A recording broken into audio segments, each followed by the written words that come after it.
I never thought my daughter-in-law would say those words to me, not after everything we'd been through. Your husband is dead. Grieve if you want, but pack your bags and never come back. Her voice was cold, cutting through the dinner table like a blade. The air seemed to freeze around me, the words sinking in. I felt the weight of every moment we'd shared, every sacrifice I'd made for my family, suddenly come crashing down. This was the woman I had welcomed into my home, treated like a daughter, and now she was telling me to leave as if my presence had no meaning. My mind raced. How had it come to this?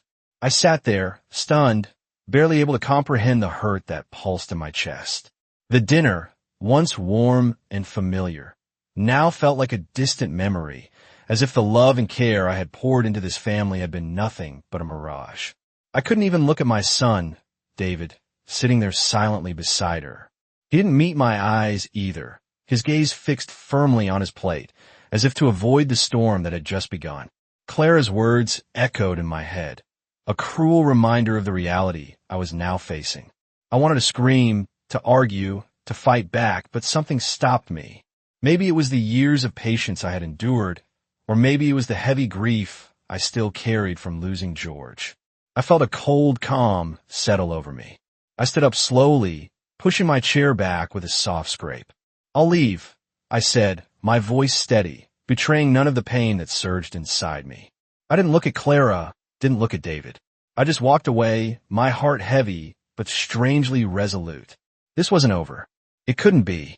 I would find a way to reclaim what was mine, to remind them that I was not some disposable relic of their past.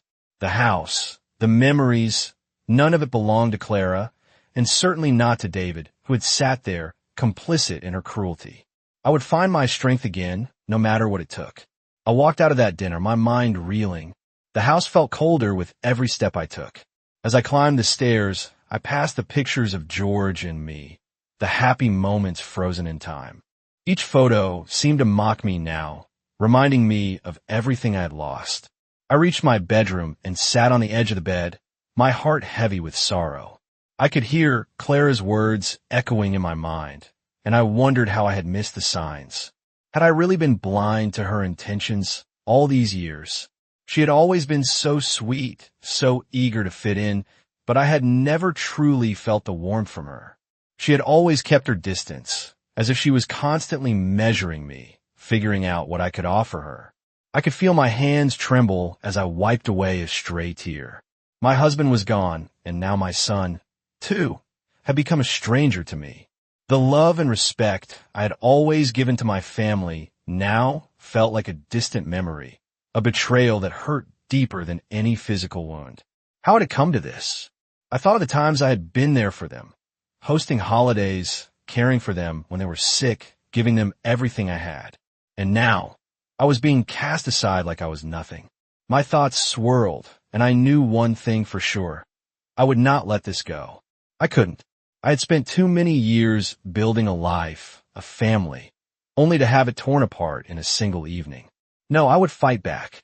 Not with anger, not with words, but with action. I would reclaim my place, not just in this house, but in the life I had built. I needed to plan, to think carefully. I wasn't going to let Clara and David take what belonged to me. I wiped my eyes, standing up. I knew what I had to do. It would take time, but I had nothing but time. I had nothing left to lose. I sat in my room, the silence of the house now more deafening than ever. The pictures of George and me on the walls seemed to stare back at me, their silent gazes mocking my hurt. I could hear Clara's voice in my head, her words sharp and unfeeling. My fingers traced the edge of the old family photo album resting on the nightstand. Each page brought back memories, some sweet, some painful. There we were, George and me, happy and full of dreams. We had built this life together, this home that had once been filled with love and laughter. Now it seemed like everything we worked for had been stripped away in a single, cruel moment. But as I looked at the photos, I felt something shift inside me. I wasn't going to let this happen. Not without a fight. I had spent too many years giving everything for my family, for my son, for Clara, only to be discarded as if I were nothing more than a burden. I wasn't going to let Clara get away with this. I was going to find a way to take back control, to remind them that this home, this family, still mattered. I couldn't confront them directly yet. No, I had to be patient, calculated. It would take time, but I was willing to do whatever it took to make sure they knew I wasn't weak. I wasn't the old woman they thought they could push aside. I stood up and walked over to the window, looking out at the quiet neighborhood. The sun was starting to set, casting a soft glow on the trees outside. In that moment, I realized that I wasn't alone. I had myself, and that was enough. I had to start making plans. I wasn't sure where I would go, but I had to begin taking steps to secure my future. It wasn't just about the house. It was about reclaiming my dignity, my place in this world. No one, not Clara, not David, was going to take that away from me. I took a deep breath, feeling the weight of my decision settle over me. Tomorrow I would start. I wasn't sure where it would lead, but I knew I had to take control. I had to prove to myself that I was stronger than they ever gave me credit for. I spent the next few days in a haze, my thoughts moving in and out of focus as I tried to figure out what to do next. The house felt suffocating, each corner reminding me of everything that had gone wrong. I couldn't shake the image of Clara's smirk, the coldness in her eyes as she spoke those words. It wasn't just about the house, or even about losing my place in the family. It was about respect. It was about the years I had spent caring for. My family, raising my son, building a life with George, and now being treated like I no longer mattered.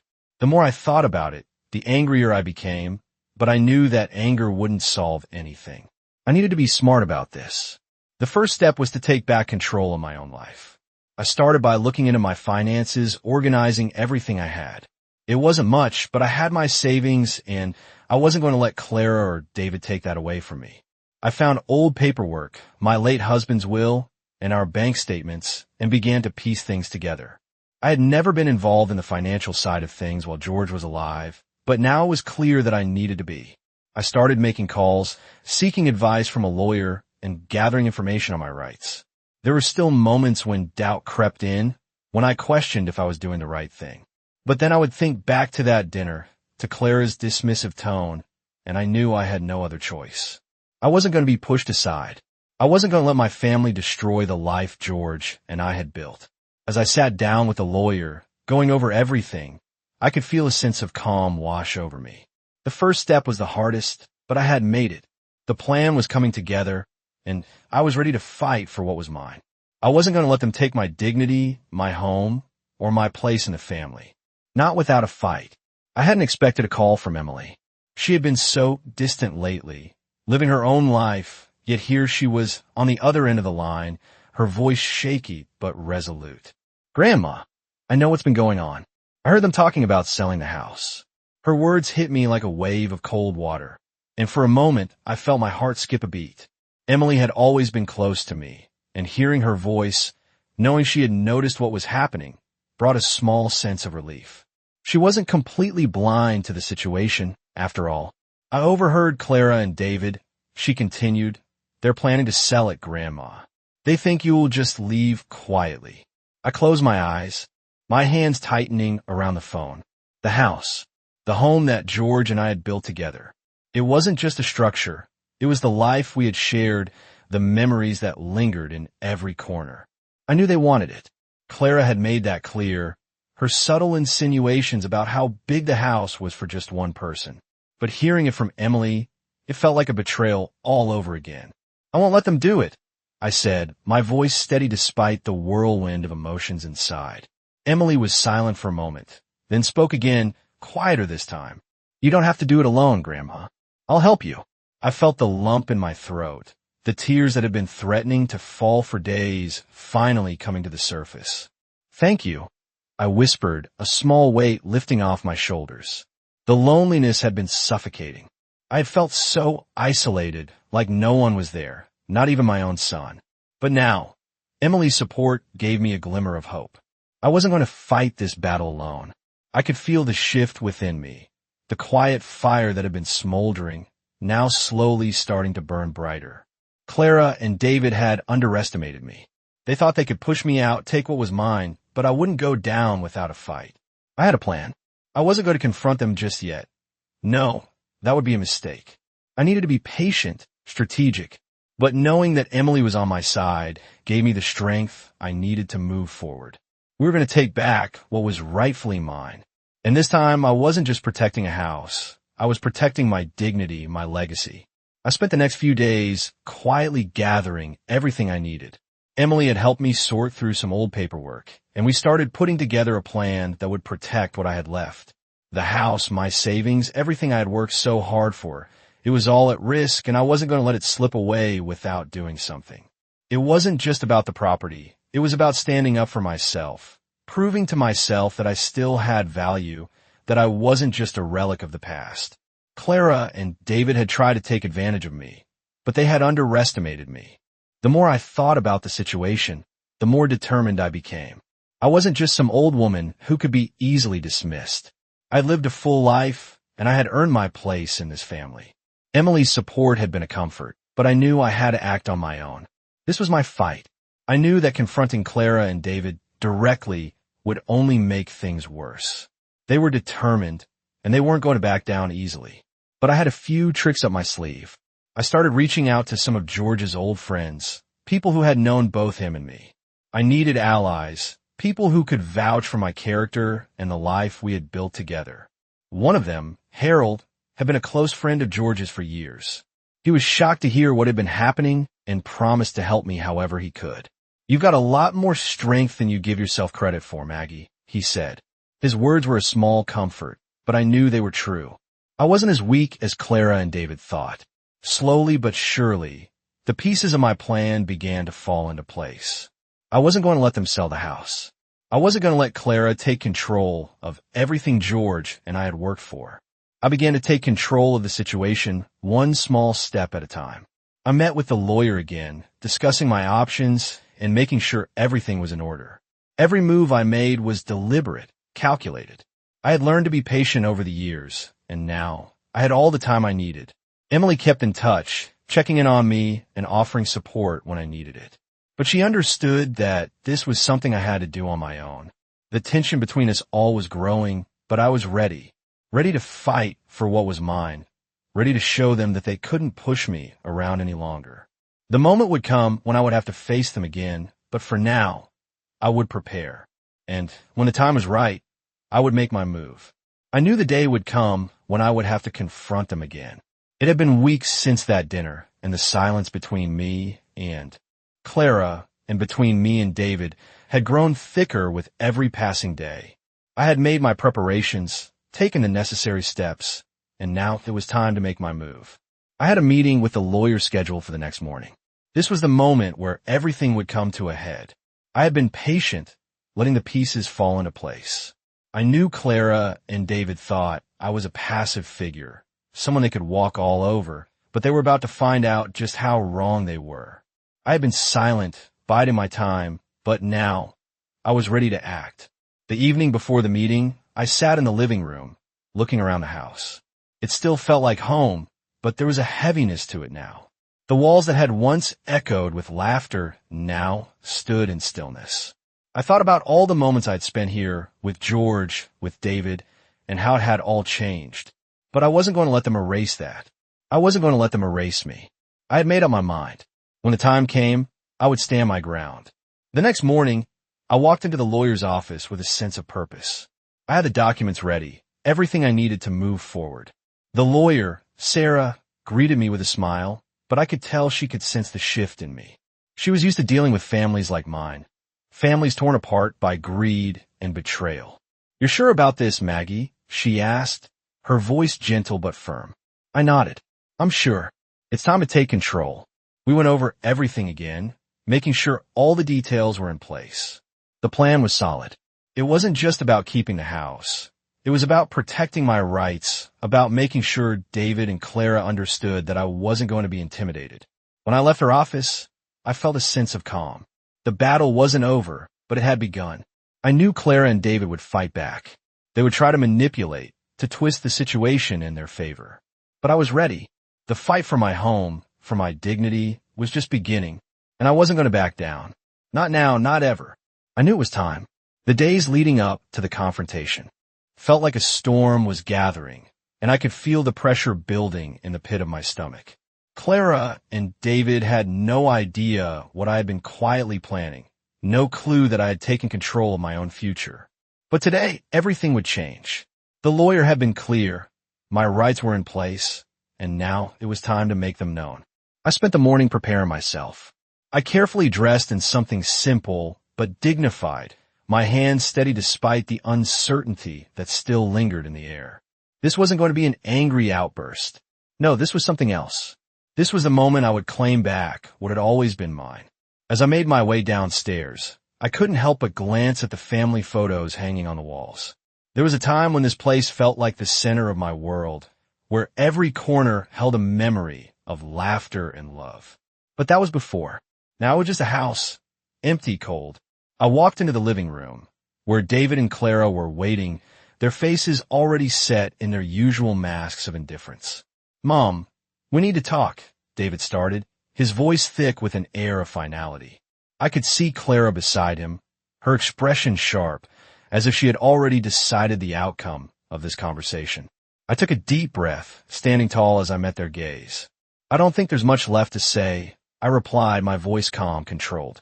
"You both have made it clear how you feel about me and about this house. But I'm not going anywhere." I pulled out the paperwork the lawyer had prepared, watching as their faces shifted, just for a moment, as the reality of the situation hit them. "I'm not a burden, and I won't be pushed out of my own home.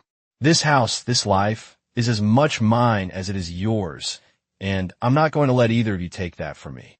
Clara's mouth opened, but no words came out. David shifted uncomfortably, glancing at his wife, unsure of what to say. The silence that followed was deafening, but I stood firm, watching as they processed my words. "This isn't over," I continued, my tone unyielding. "I'll fight for this, for what's mine, and I will not let you manipulate me into walking away." I could feel my heart pounding, but there was a sense of peace within me as I said those words. The power had shifted. It wasn't about revenge or anger. It was about reclaiming what I had lost, about standing tall once again, and about showing them all that I wasn't going to be forgotten or dismissed. Clara and David had underestimated me, and now they were about to see just how wrong they were. I could see the shift in their eyes, the realization dawning. For a moment, there was silence, but this time it wasn't the cold, uncomfortable quiet from before. It was a moment of hesitation, uncertainty. Clara looked at David, then back at me, her expression betraying the first hint of doubt I had seen from her. It was as if she was suddenly unsure of her place in this battle. "What do you think you're going to do, Maggie?" David finally spoke, his voice edged with frustration. "You can't just keep holding on to everything. We've been patient with you, but you're being unreasonable." His words stung, but they didn't break my resolve. "Unreasonable?" I asked, a small smile forming on my lips.